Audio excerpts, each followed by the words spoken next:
So I went online and bought myself some replacement Dyson V11 filters. I've had this vacuum for almost 2 years and I have never replaced the filter. This is the original filter, but I was noticing that I was getting a lot more air blockages, and I'd open up the vacuum and there'd be nothing blocking it. And so I would take this out and I would clean it, and I've cleaned it a lot, but it's getting pretty beat up and it's getting to the point where I can't clean it anymore. So this is the original filter, again, almost 2 years old, and this is the new one, so you can see how much more beat up this is.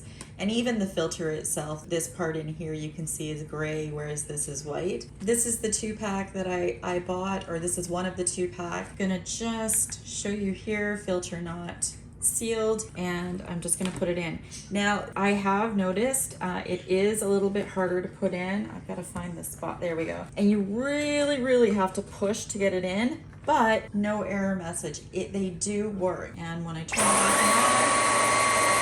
on, it's running just fine. So now I have a 2-pack of filters, and my thought process behind that is when this one gets dirty and I need to clean it, I can put the other one in, because it always takes a day or two for these to dry. Now I have 2 filters that I can rotate, and I can finally get rid of this one.